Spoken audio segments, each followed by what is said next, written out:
Welcome everybody to FinBrit social event. We have a guest, Antero Olakivi here, and he will guide us through very interesting and topical research of his in any moment. Just a few words about FinBrit. We offer language training, language testing, and social events, and we do this so that we can make Helsinki and Finland overall more inclusive, diverse, and also one of our values is lifelong learning. So we'll be learning new things with you on there tonight, and the floor is yours. Thank you. And hopefully I will be learning new things here today as well, since this is very preliminary. This is a study that is very much in progress, and I will be really pleased to hear your comments or questions about it anytime here or online. Anytime you feel you want to ask something or make a comment, don't hesitate to do so. So good afternoon on my behalf as well. I'm Antero Olakivi. I'm a researcher at the University of Helsinki in the Center of Excellence in Research on Aging and Care. Some words about the Center of Excellence first. It's a research center that is funded by the Academy of Finland. The Academy of Finland has funded it for eight consecutive years, and it's quite a large research investment. I'm getting some alert, but maybe it doesn't bother anyone else, hopefully. This is a relatively large investment from the Academy of Finland to study issues related to aging and care. We are working in 3 universities, in the University of Jyväskylä, in Tampere University and University of Helsinki, and we have over 40 researchers in these universities doing research mainly from a social scientific perspective. So you could study issues related to aging and care also from psychological or health or medical perspective, but our focus in this center is on social scientific issues. We are mainly from disciplines such as social policy and gerontology and social gerontology and sociology, and we are studying themes and topics such as social and care politics and policies and inequalities related to aging and older age, public services for older adults and their accessibility.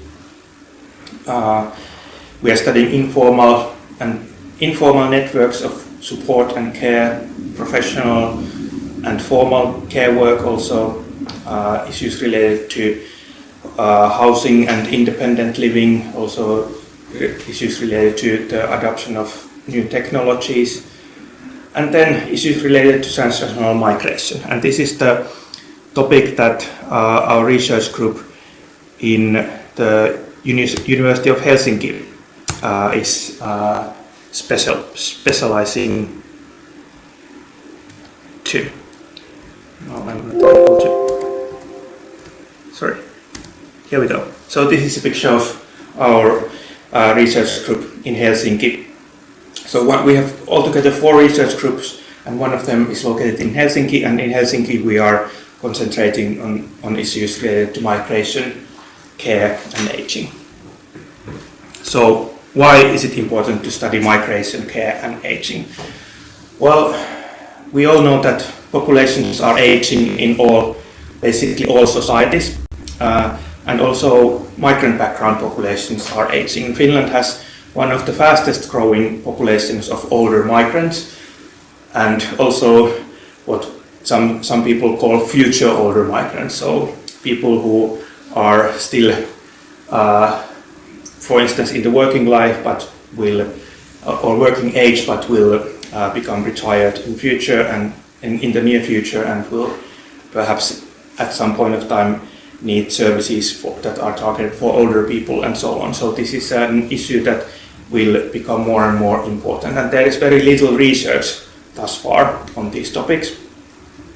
And also political discussions tend to ignore issues related to aging when it comes to migration.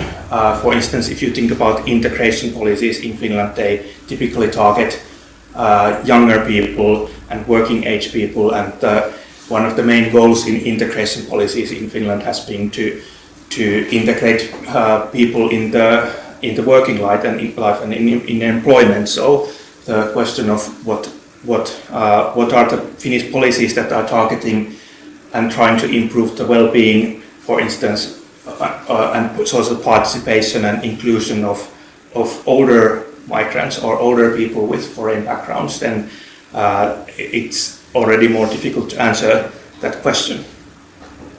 And obviously there is a risk that we are going to see new forms of inequality, also discrimination, exclusion in society and in social and health services.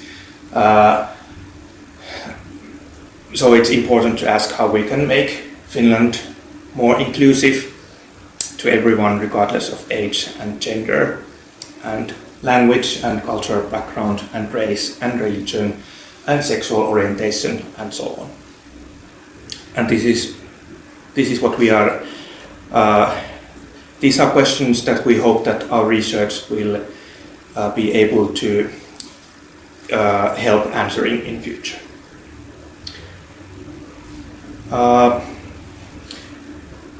Also, in addition to issues that are related to discrimination and exclusion, there are really interesting and important issues that are related to new forms of transnational support networks and transnational families and transnational family configurations, for instance. And there is a need to better understand how people live their lives when they may be attached to different countries and different places simultaneously, and when families are more dispersed transnationally, in the sense that family members are living in different countries. So these are the issues that we are targeting in the Center of Excellence, and this talk today is a very kind of, I don't want to say that it's, I think it's important part, but still it's a very little part of the research that we are doing. So and I will give you some links through which you can follow our research in future, also beyond what I'm talking about today. And this is a good opportunity also to thank Finbrit for being really helpful in disseminating and circulating information about what we are doing and our research, and that has helped us a lot. So thank you, Finbrit. So to the topic of today. Well, to start from a bit take a step back to the time before Corona and COVID pandemic, I was actually doing a very different study in the autumn 2019, and I was interviewing people and persons with aged 60 to 80 who are foreign born and live permanently in Finland, and it was like obviously was not related to COVID at all until actually exactly a year ago, the 29th of January 2020, there was the first COVID case was diagnosed in Finland. At that time, I don't know how much people were concerned about that, but during the spring, it became clear that this pandemic is going to change our everyday lives so dramatically that we are kind of obligated to do some research on this and kind of stop the research that we were doing and take a break with it and start collecting new data that would be related to COVID-19. So what we did in April 2020 was that we launched 2 calls for stories. The first call wanted to collect stories from English-speaking persons with foreign background who are living in Finland and who have family members who are aged 65 or over who are living in some other country. So those issues related to transnational families that I mentioned a minute ago. And the second call for stories targeted respondents who would be English-speaking persons who have foreign backgrounds and who are living in Finland and who are themselves aged 65 or over. And we also made similar 2 calls for stories in Belgium. One of our researchers in the Center of Excellence is located in Belgium, so we wanted to also collect stories from foreign-born people who would be living in Belgium and have their family members living in some other countries, or people who would be themselves older people living in Belgium with a foreign background.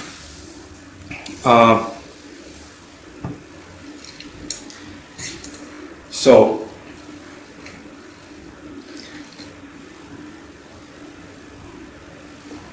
what we are trying to look at with these stories, I will tell a bit more about the stories and the materials we collected in a minute.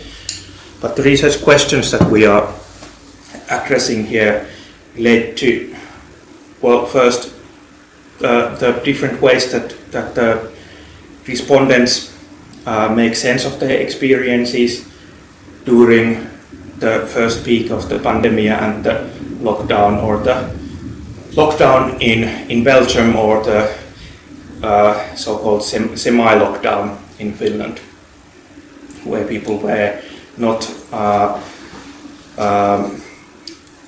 forced to stay at home by law, but strongly encouraged to self-isolate. Besides wanting to study how people made sense of their experiences and experienced these situations, we also want to kind of study you could say the moral or moral climates and the moral evaluations that people have made about the situations. By this we mean that when people tell about their lives, like write stories about their lives, and when we do that, we are not only describing our lives or the events, but we are also evaluating those actions and events and emotions that we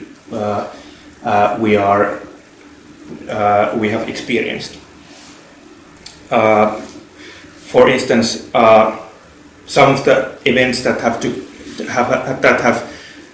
taken place in our lives may be somehow shameful to us, and some of them might be more respectful and have more carry more dignity and so on. For instance, some of us may have committed what people nowadays call corona sin during the past year, and maybe met other people when we are not supposed to do that, and that might be a thing that we might be a little bit shameful sometimes, and we might need to explain why we have done that.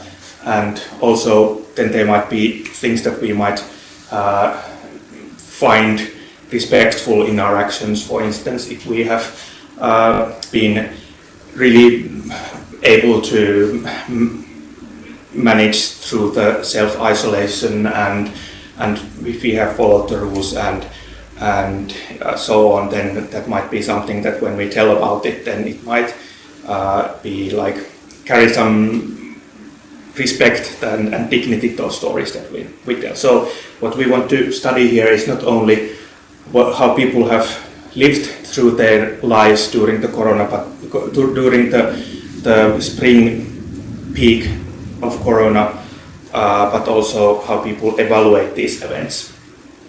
And also these stories are a good way to examine how people perhaps sometimes explain their actions or emotions, especially when these actions and emotions, if they are somehow deviate from the social norms. For instance, if the norm is that you should not meet anyone and then you still do so, then these stories are a good opportunity to people, for instance, explain why they have acted the way they have. So these are the kind of issues that we want to study here. What have the social norms been, and how do people make sense of those norms, and how do they explain to themselves and also others if they have not followed the social norms or rules. And then what do these stories, when we analyze them from this perspective, what do they tell about the Finnish society or also the Belgium society about aging and transnational lives, family lives during spring 2020. So I will first walk us through the sub-study that is about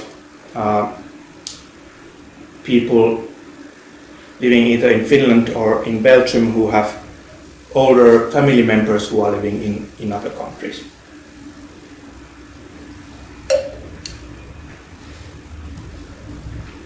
So in the call, when we launched it, we told people that we would like to hear how they have felt, how they have felt to care for a family member who is living in another country or across a national border in the situation, what kind of practical problems people may have found, and how people have perhaps solved the practical problems that they have found. Also, whether their family members have needed help during the virus outbreak, and if they have received such help. And also whether the older relatives of the respondents have, or whether the respondents themselves have been able to help or support the older family members, whether they would have liked to do some more, help more, or whether the feelings of the needs for help might have felt overwhelming for the respondents. And also whether they think that the family members who live abroad will get help in future if they will need that, and from whom they would get that help, and also who do these respondents think that should be helping the older family members. So we received altogether 41 responses, 32 from women, 9 from men. I think this reflects perhaps this gender division here perhaps reflects the kind of gendered norms related to care and caring, and when we ask people to write about caring for a family member, then it may be that this call has attracted more women respondents who have felt that who have felt the need to write about these issues. We have responses from many countries, 7 from the UK, then from France and US, and also many other countries. Maybe I should note here that we kind of told in the call for stories that we would like to get stories from English speakers, but we didn't say that people need to necessarily be had to have English as their first language. So we don't know whether these are all English speakers by their first language, but they have all been identifying at least with the word English speakers. And also 20 respondents from Finland, who are the respondents who have been living in Belgium during last spring. then some of the first observations that was really easy to make reading these stories that we received was that many, or I should perhaps say that most of the respondents were writing about the sense of their personal responsibility in relation to their older family members who are living in other countries. I have some extracts from the stories. Normally I would let you read them yourself, but since I think that the font might be somewhat small, I will also read them out today. So the first story from a man living in Finland. The coronavirus pandemic has caused a great deal of concern for my parents, which are above 65 years old, and the distance has made it a terrible existential experience for me, questioning whether I should even stay in Finland for the future. And the second extract from a story of a woman born in Latin America and also living in Finland. I have removed some details here to protect the anonymity of these respondents, but this respondent is 30 to 39 years old. And she's from Latin America, living in Finland since 2015. Family living in my home country, mother 75 years old and father 80 years old. I am an only child. Topic that mattered to me most, feeling of guilty for not being in my home country to help my parents. So some of my first thoughts from seeing these stories was that, like I said, almost all of the respondents express feelings of being concerned for their older relatives, mostly parents or grandparents, feelings of being worried, stressed out, sad because of the situation. And not only because they would be worried that their family members would get COVID, but because simply the travel restrictions and simply the inability to be there if something happens, if there is some other need for help that is perhaps not related to COVID at all, but the COVID situation would make it impossible to travel, then this is a thing that can evidently and did evidently create a lot of concern in our respondents, which is of course very easy to understand. But also people were not only concerned, but they also often expressed kind of deep personal responsibility over the situation. So they were kind of seeing themselves, I would say that they were seeing themselves as people who have in their lives made the choice of traveling to other country, and when they have made the choice, the personal choice, they kind of were writing as if they kind of need to also carry the responsibility of making that choice. So that it was not only that this is the situation that I'm living in another country and I can't do anything for it, anything about it, but people were also writing about, like in those previous extracts, like about whether they should like rethink living in Finland, or whether, and also feelings of guilty for being in Finland. So if you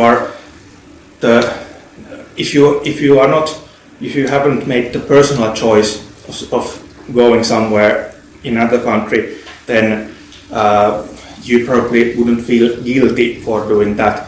But these people seem to kind of see themselves as belonging to a group of what someone might call voluntary migrants, who are not forced to live in another country, but who have made that choice themselves and therefore need to kind of carry that personal responsibility, which is one might also say that maybe that is one way. That is the way that these people look at themselves in these narratives, but obviously the reasons for people to migrate are in real life often a lot more complex, and I would assume that these people who write about themselves as people who have made their own choice to migrate to Finland still have had many reasons, like having a job or needing to get education in somewhere, or many other reasons, family reasons, having a spouse living in Finland and so on. But still, even though they might have many reasons for living in another country, they seem to write about the situation as if they would have made the kind of a personal choice that potentially can kind of violate against some norms related to being close to your parents, or taking care of your parents, or grandparents or other relatives.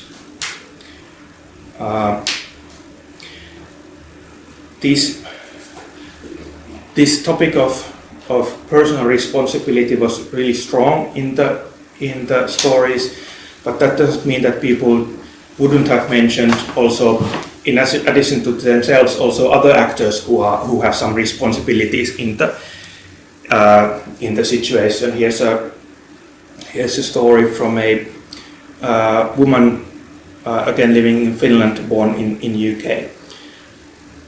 My parents live in England. They are age 65. My father, who has a medical condition, is in a higher risk group because of this medical condition.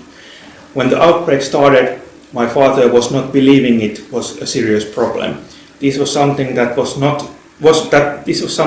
supported by the slow response of the UK government to lock down the country. I think the reports and news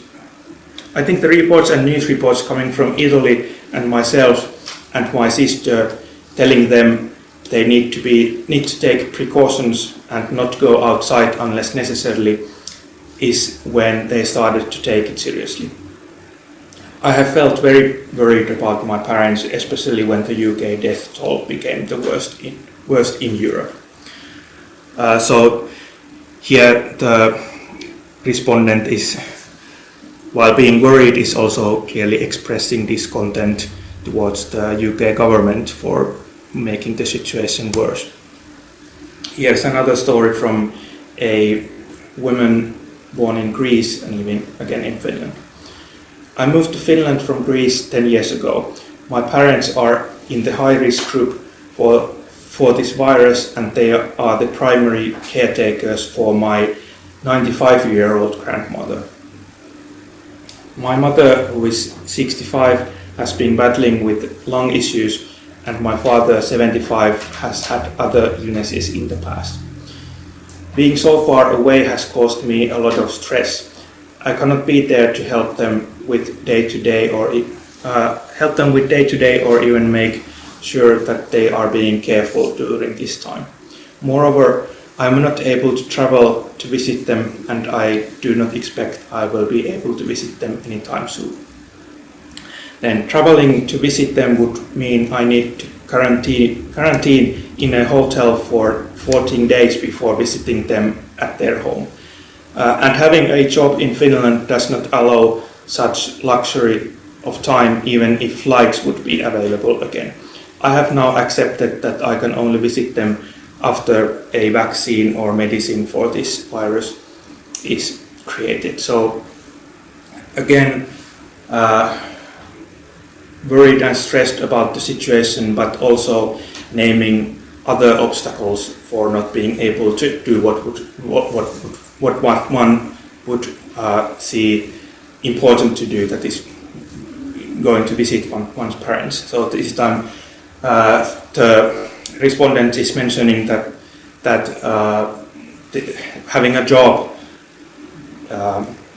makes it impossible to visit her parents. And I would say that this is one thing that perhaps has not received much media attention, at least in Finland, that people were a lot focusing on the kind of the more kind of limited, in a limited sense, to the travel restrictions and whether people are allowed to travel or not. But the question of whether people would practically be able to travel because of the need to self-quarantine, for instance, and still trying to work at the same time. These questions, I would say, that have not received much attention in Finland. So people were naming other actors and obstacles, but I would say that recognizing and naming other actors and obstacles in the situation did not necessarily alleviate the sense of personal responsibility in these stories. And clearly people had hard time to imagine or name other actors who would be responsible for caring their relatives. So people were naming actors like governments who are responsible for trying to limit the virus outbreak, but if something, for instance, that is not related to the virus happens to their parents, then people had already more difficulties in seeing how there would be other actors or people who would be responsible for taking care of their parents. And this is, even though we in our call we directly asked people to think who should help, who should be helping their parents if something happens. So to kind of simplify this a bit, obviously, but in a sense, the answer that most people gave to this question was that they said that they should themselves be the one who should help their parents. So one conclusion that we can draw from this is that there have been discussions in media and also in academic circles about how this COVID pandemic might have helped us to see the value of care and might have helped us to understand how we are all vulnerable and how the functioning of society requires that we care for each other. And this perhaps is one dimension of the picture, but it has, based on this data, we can say that this idea that this pandemic would have highlighted our kind of the way we value and understand the value of mutual and collective care. It is not self-evident maybe, because at least during last spring, when we collected this data, people were really much concentrating on their personal responsibilities and personal care towards their relatives, and had really trouble seeing how there would be other people who might be able to help in this situation. Then my second kind of line of observations relates to what sociologists have called feeling rules. Feeling rules is a classic concept that refers to the kind of norms that every society has for the appropriate emotional reactions that we can have to given situation. That the question of how one should feel and react when something happens. Like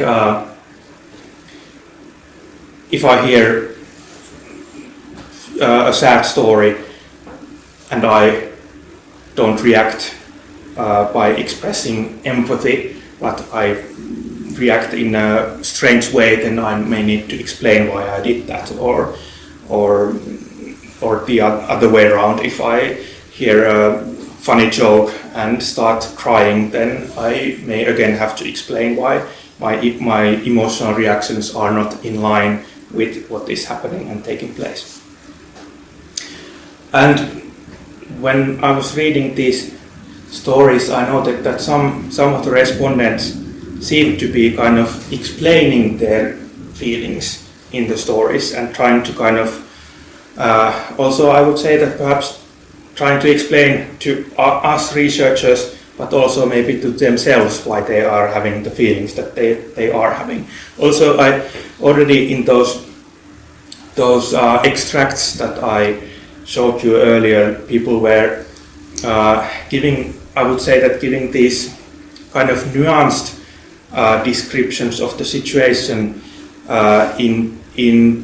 in the sense that they were not saying that they are worried about their parents because the parents are, for instance, over 65 years old or because they are old or older, but they were often adding these descriptions about how their parents have some medical conditions, or they otherwise belong to risk groups, or if their parents were living alone, then that was often in these stories giving us a reason for being stressed out about the situation. Also, if one was the only child in the family, that also seemed to work like an explanation for the emotional trouble that people were having. But then there were stories where people kind of seemed to have difficulties in explaining the feelings that they were experiencing. And this is from a woman who was born in Iran and living in Finland. Dear researcher, I hope this story will be easy to read and useful for you, otherwise it will be out of boredom. This is the 5th year I have been away from my family who are living in Iran.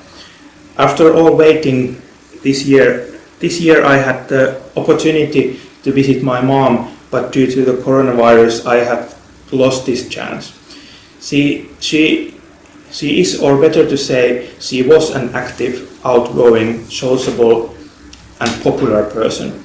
She never had a single time wasted and spending her time with swimming 4 times a week, visiting friends and participating in groups and clubs like politics, social discussion, traveling around the country, simple mountain climbing and charities.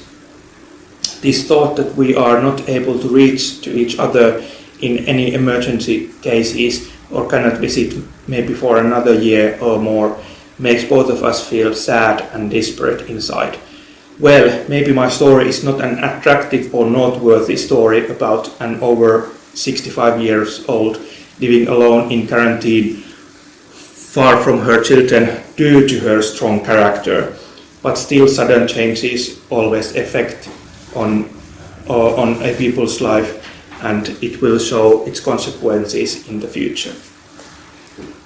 So still I'm not really sure how to make sense of these stories and what they are about, but somehow I get the feeling that in this story, for instance, when the writer is describing her mother as an active person and a person with a strong character, it almost seems like someone would maybe almost as if she is writing to audience that might think that when the mother is active and strong character, there is no reason or maybe no right to feel sad and desperate inside. So when I was reading these stories, I felt that people were kind of really particularly and really kind of subtly explaining and managing their stories, in the sense that when they were telling about how they are worried or stressed out, they were also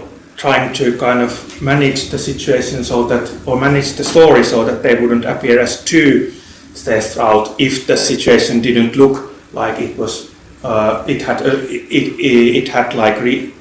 it involved reasons to be stressed out, and that people were explaining why they were stressed out if they were or worried or anxious about the situation.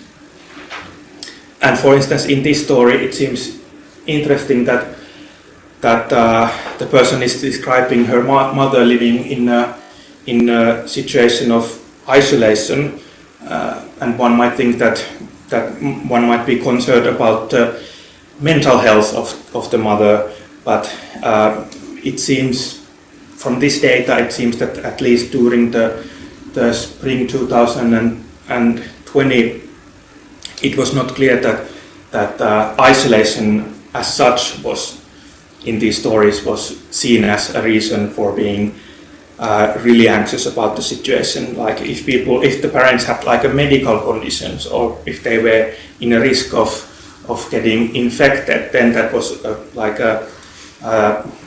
somehow a reason for being worried that was instantly understandable, and that did not require any further explanations. But if people were worried about their parents living in isolation and living and if they were worried about their parents or grandparents' mental health, then it seemed to kind of require more justification and more explanations.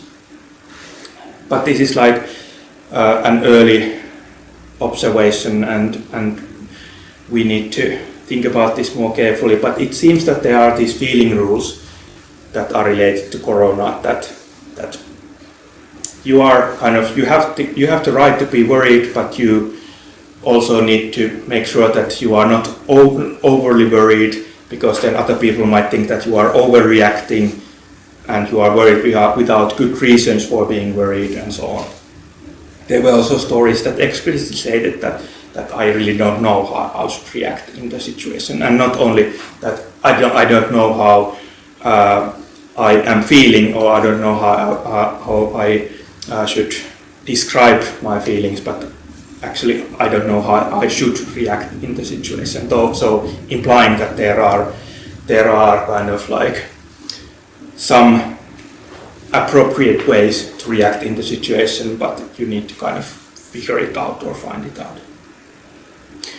And here I should maybe highlight that I'm not saying here that everyone somehow should be or should have been super anxious about the situation. What I'm merely saying is that if one has been really anxious about the situation, like it seems like the previous narrator has been anxious about the situation, then if one is anxious, then one should be able to talk about it and tell about one's feelings to others without fearing that the story is not attractive or somehow not noteworthy enough, because there might, according to some other person, there might not be enough reasons for being worried. But this requires more thinking. The third observation that comes out and that I would like to take up relates to the kind of continues from what I was saying, but to a little bit different direction, and relates to the kind of moral and ethical dilemmas that people were experiencing and trying to make sense of in these stories. Moral dilemma simply refers to a situation where there are two or more values or principles that are somehow all valid, but that are conflicting and difficult to follow simultaneously. For instance, one might say that it is important to stay at home, but then again it's also important to meet people, sometimes even face to face, in order to take care of your mental well-being. Also, one might say that it is important to protect people sometimes by controlling themselves, like controlling people, for instance, by implementing lockdowns. But then again, one might say that it is also important to respect the autonomy of people and respect their ability to make informed decisions and use their own reason and so on. And these are kind of like moral dilemmas and ethical dilemmas that many governments have had to deal with during this pandemic. For instance, in Belgium, in last spring there was a full lockdown, whereas in Finland there was is what you might call a semi-lockdown, where people were requested to self-isolate and stay home as much as possible, but also to use their own reason and make their own kind of like conscious decisions over their own actions. And what I would kind of, this is also an early observation, but it kind of seems that especially when people were living in Finland, where people were making these decisions themselves, it looks like also these moral dilemmas that many governments have had to deal with kind of like takes place in the private lives of people, and people need to handle these moral dilemmas themselves and somehow find ways to solve them. And here's one example of how people have faced such dilemmas. And this is actually from a woman who is living in Belgium and who has parents living in Finland. She's a Finnish-born woman currently living in Belgium and parents living in Finland. Both of my parents are 75 years old and at risk because of underlying diseases. They read the news and are fully aware of the limitations associated with the pandemic. They don't think of themselves as old, that is, as members of the risk group over 70 or sick, nor will they come to think of the risks involved in moving in public places. If you shop a little, it's not a risk, or if there aren't a lot of people in the store, it's not a risk. They have not changed their ways of life much, even if there is a reason. My own range of emotions as they follow their daily lives is huge, ranging from being frustrated to angry.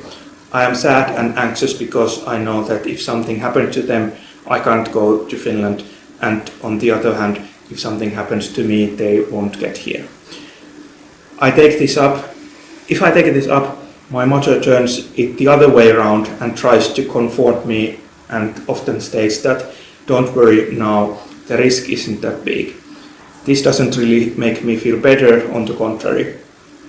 My own role is to remind them about the restrictions and things that are unnecessary risks or otherwise unnecessary. I try not to lecture. Sometimes I succeed, sometimes I don't. So here's an example of a case where what happens when people need to solve these dilemmas in their own lives. In this case, there is also this dilemma that this respondent is having regarding not trying to respect one's parents' autonomy, and then at the same time trying to give them instructions or guidance, and trying not to lecture, but still trying to somehow guide their choices.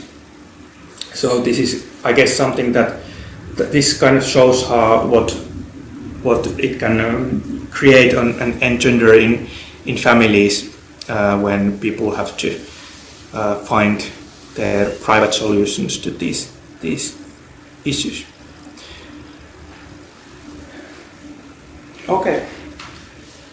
Then the second study that we are conducting deals with the stories that we received from persons who were aged 65 or over during last spring.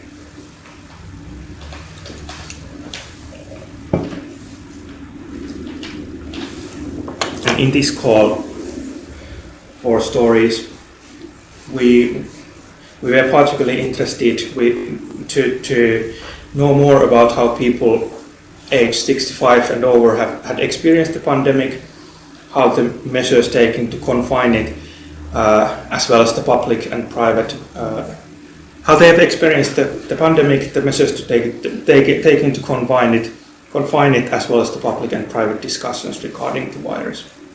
So this is how we invited people to write to us. We also invited them to write about how they felt about the virus outbreak, the ways it had affected their day-to-day lives, how they felt about the request to stay at home as much as possible, how they had followed this request, and whether they had needed any help from other people, and whether they had received such help.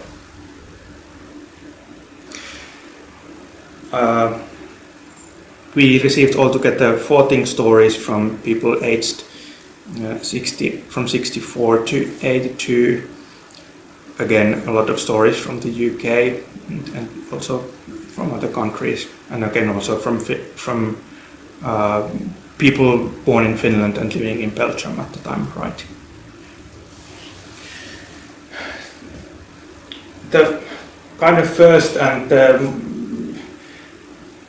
not only first, but in a sense the really overwhelmingly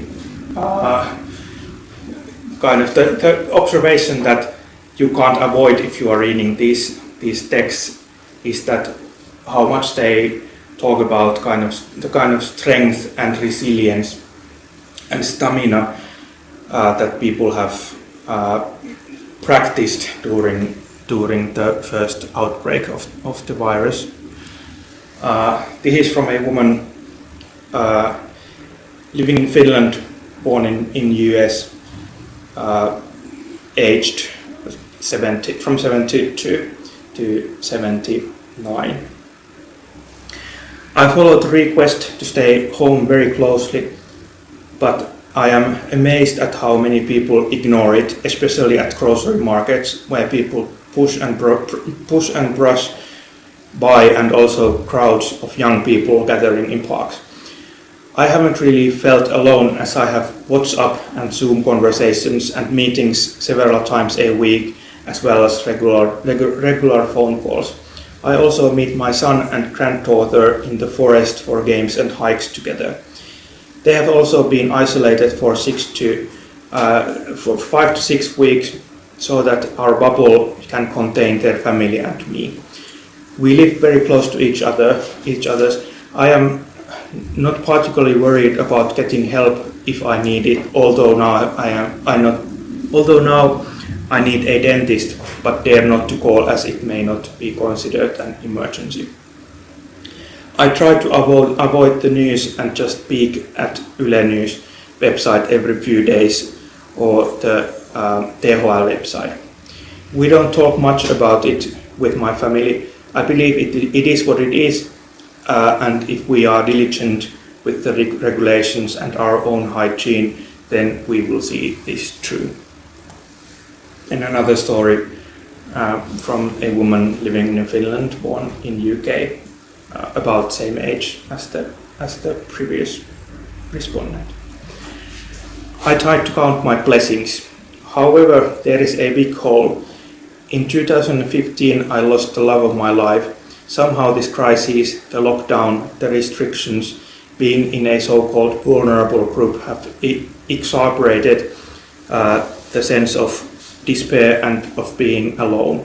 But I try to count my blessings. This is what matters to me most. I don't worry unduly about the coronavirus, but of course I take precautions. I do worry about family and friends in the UK. Being the age she is, years old, I'm classified as vulnerable, but I am not on hard medication. I am not overweight, and I'm relatively fit, both physically and mentally. I made the conscious decision to continue to do my own shopping, and so far I have avoided busy periods. As for moving around, I either walk or use my own car. My aim is to walk on average 5 kilometers a day. Sometimes it's more, sometimes less. And again, I try to avoid busy areas. Time passes quickly. I keep in touch with relatives and close friends by phone, email, and via various chatting channels. And I know there are people who care about me. As for the future, I take it as it comes. So, all of these stories, they show remarkable mental strength, stamina, and resilience. People are trying to find ways to manage through the situation, taking care of their mental health, but also physical health, and just trying to see it through. And one might say that these stories present a strong argument against the kind of ageist attitudes and opinions that have sometimes been presented in public, also during the recent years. This is a citation from a recent comment from American gerontologist saying that ageism is the implicit bias that older adults are less resilient and less capable to adapt to challenging events such as COVID-19. Older adults have shown remarkable agency in this crisis, as witnessed by their willingness to engage in positive public health practices such as social isolation, shelter at home, and basic hand washing. Older adults have engaged in meaningful social connection through email, social media, and other forms of electronic communication. So this is pretty much the same story that these narratives that we received also tell.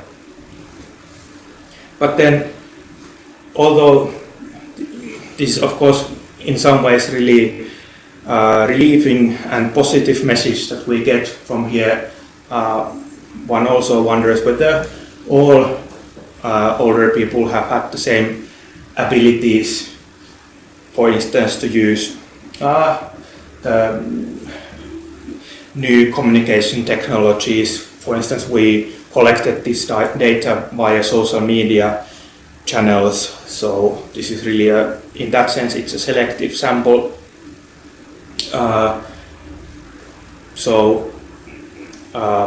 That's something that we need to keep in mind.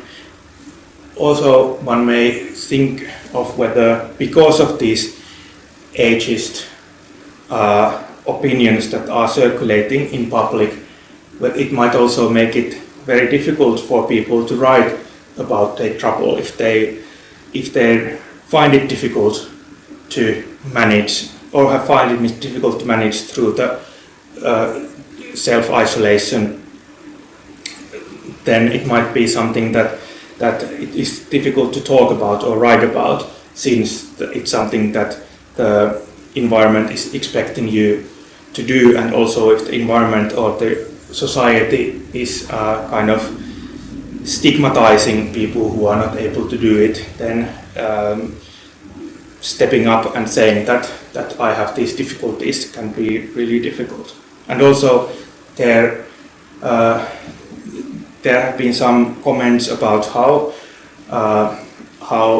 at least during last spring the public discussions and the media discussions were kind of highlighting the importance of staying positive during the situation. So it may be that if the norm is that you should stay positive and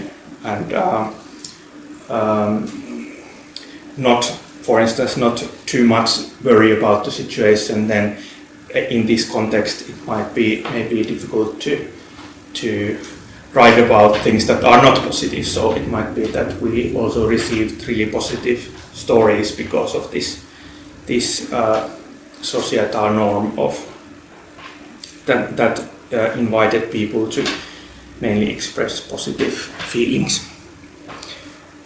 But this is also very early stage of the study, and if you have other thoughts about these extracts and these stories, I'm really happy to hear about them.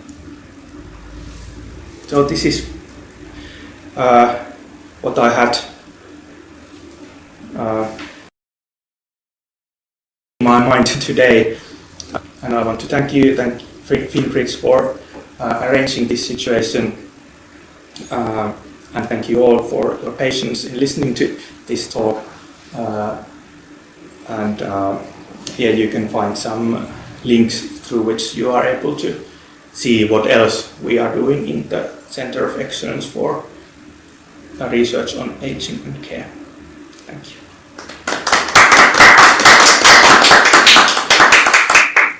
Thank you very much, Antero. I think that it was most interesting, and I think that all of us here, we're only a handful here present, by the way, because of the pandemic, but we're all in between two cultures, and we can so associate with these, even though we're a different age group. But for example, I have family, I have children who are studying abroad, and then it goes also to the cautiousness and the ability to guide goes towards the younger generations as well, not only towards the older generation. So this is extremely appreciated that you're studying this, and we're happy to help you going forward as well. So thank you. Thank you, Antero. Thank you.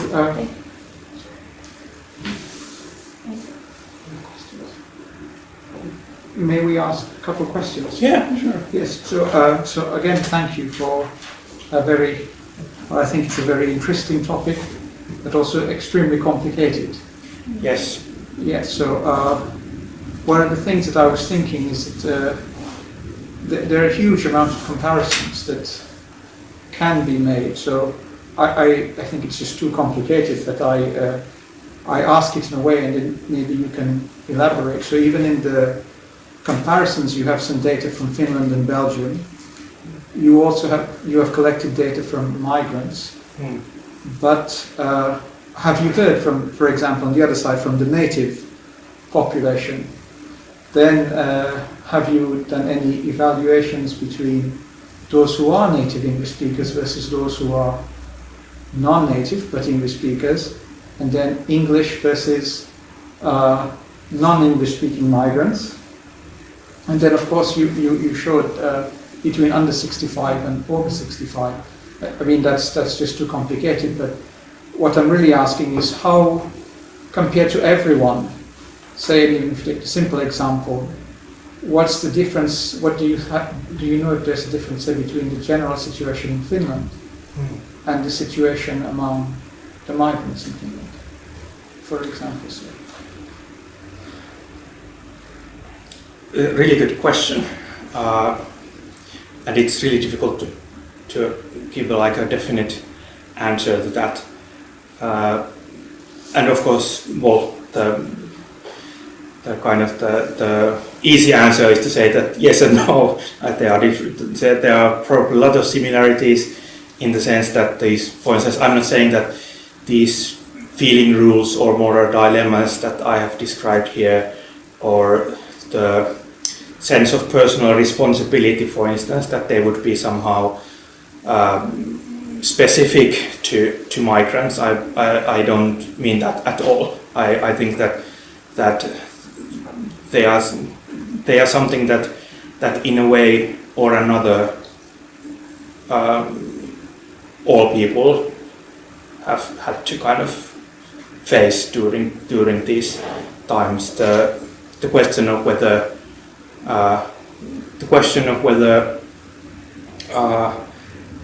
my emotions in these situations are appropriate regarding how people should feel about in this situation, whether I am worried enough or whether I am too worried, or whether I can, if I'm underreacting or if I'm overreacting in the situation. I think these are kind of things that somehow touch many people and have no, like, I'm not saying that these are specific, somehow migrant-specific issues at all.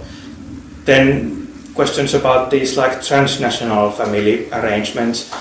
That's also what it's like a more, like you implied, it's more complex than one might think, because also inside one country people can live far away from each other. So there's the question of how is that so different that if my parents live in Rovaniemi and I live in Helsinki, that how is it so different that I cannot perhaps take care of my parents because they are living so far away and I I couldn't go there because of having a job in Helsinki or something like that. And I think that, I would say that it's not necessarily, it doesn't have to be that different, and people are perhaps going through similar like emotions and experiences, but one thing that may be different besides these like actual, like if someone lives in the other corner of the planet, then it's of course like a different thing. But also we tend to have this kind of like idea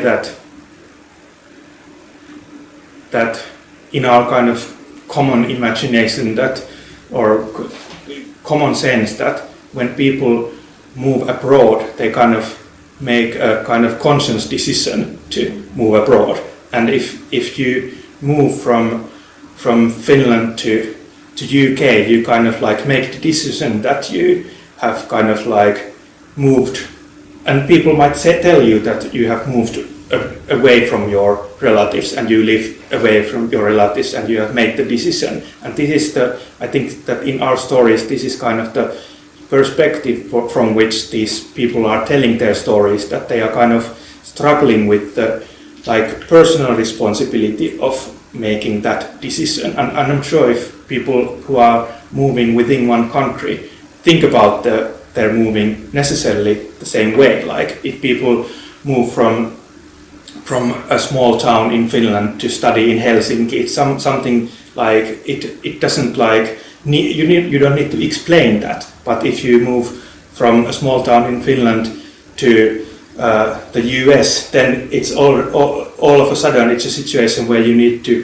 kind of explain your close relatives and family members why you have made this decision. And I think this is the thing that these people are struggling, that they are somehow accountable for their decision. And I'm not saying that they should be, and what I tried to, perhaps maybe I didn't manage to formulate my thoughts very clearly, but I was saying that I don't think that it's like that different, the situation, that people move around like for various of reasons, but for some reason there is this like cultural idea that if you move from a country to another, then it's more of like a decision and choice, whereas compared to a situation where you move within one country. So I think that's perhaps one kind of like a emotional and kind of moral question that these people are struggling. And I can't say, I don't have any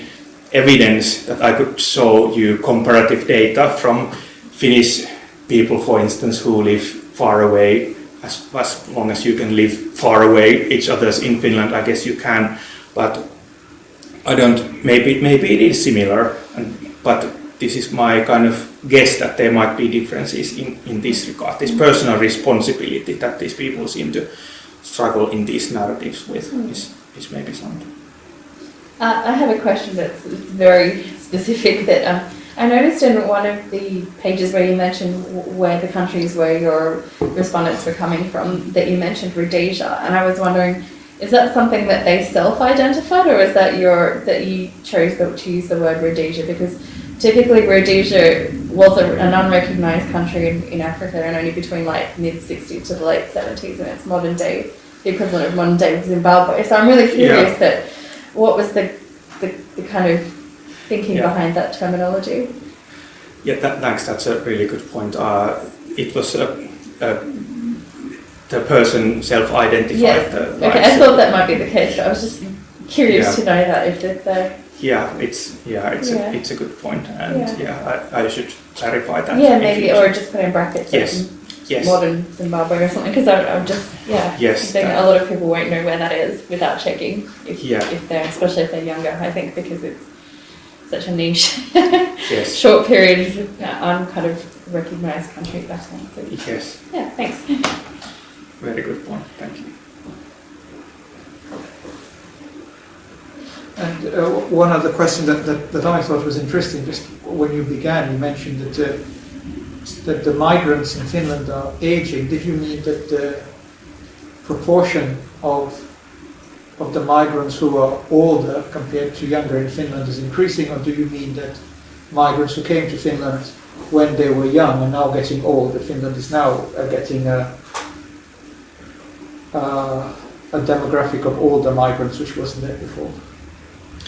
I think the latter is correct. I'm not I should know this better, but I can't give you a very kind of like exact answer to that question. But my understanding about the situation is that it's not that.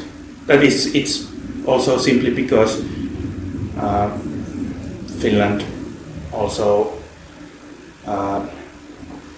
did not have such a large population of migrants compared to other European countries some years or decade or two ago. Then now when the Finnish population is in that sense changing, then you can see there's like the thing is that there are no because Finland has not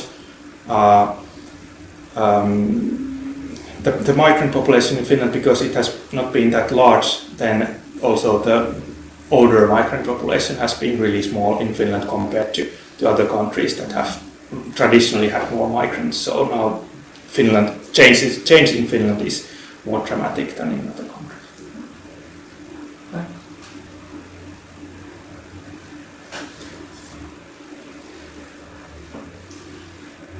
Good. If there are no further questions, perhaps I can give you a little gift. A speaker gift. It's still tipaton tammikuu, so this is, even though it says cheers, it's tipaton, and a little bit of vegan and gluten-free chocolates. So thank you very much. Thank you so much.